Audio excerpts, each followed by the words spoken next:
আপনি এগুলা কি শুরু করছেন? আমি আবার কি করলাম? এত আলাপ খাতিরদারি করার কোনো দরকার নাই। অগরে গিয়া সরাসরি না কইরা দেন। এই বুইড়া বেটার সাথে আমি আমার মেয়ে বিয়া দিব না। কেন বিয়ে দিবে না কেন? বয়সটা হয় একটু বেশিই হয়েছে, তাতে কি এমন হয়েছে? এ কি মানুষ না? বাবা, এই ব্যাপারে আমি তোর কোনো কথা শুনতে চাইতাছি না। তুই যা এখান থেকে। আজব তো, আমার বিয়া আর আমার মত নাই।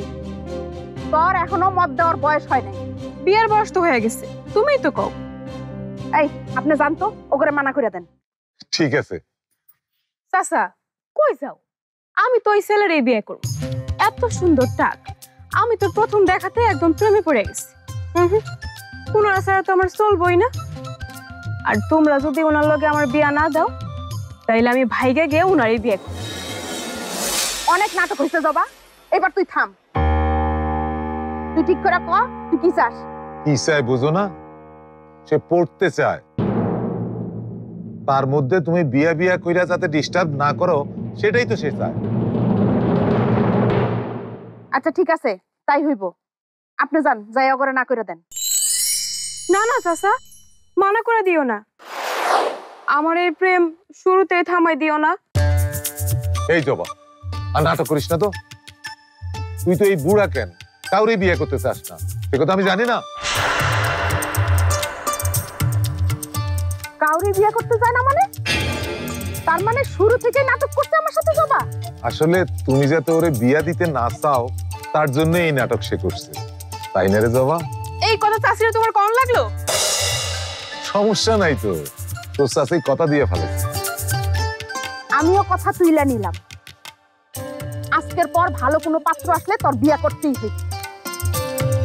শুনো, তোমার আমার কিছু কয় ভুল। সব দোষ তোমার। তুমি কেন মায়াটার বিয়ে দিতে চাও? ও চইলা গেলে আমরা থাকুম কারে নিয়া। শোনো, ওর বিয়া শাদী নিয়ে আর কোনো কথা বলবা না। ওয়ালটন আবারও মিলিয়নিয়ার অফারে ওয়ালটন ফ্রিজ কিনে আপনিও হয়ে যেতে পারেন মিলিয়নিয়ার। আগে আপনি যে অগরে না করেন, পরেরটা পরে দেখা যাইব। যান।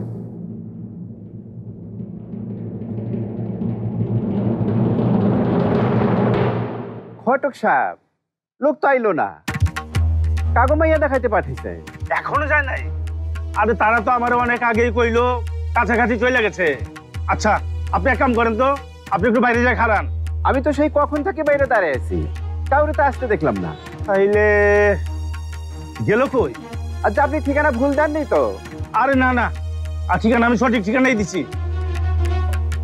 আচ্ছা আমি একটু যাই না, আপনারা জানাইতেছি। খবর নিয়ে দেখতে পারেন, আমাদের মিঠু কিন্তু কম ভদ্র নয়।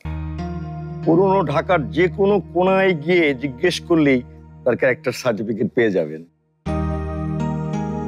ক্যারেক্টার সার্টিফিকেট আমার মেয়েরও বেশ কয়েকটা আছে। এই যাও তো, তুমি যে নিয়ে আসো। বেশ কয়েকটা? তাহলে তো বলতেই হবে ক্যারেক্টার অনেক ভালো। মানে কারোর সাথে তুলনায় হয় না আর কি। আসল কথা হলো সে গুরুজনদের খুব সম্মান করতে পারে, আর আমাদের কথার অবাধ্য কোনোদিন সে হয়নি, আর হবেও না।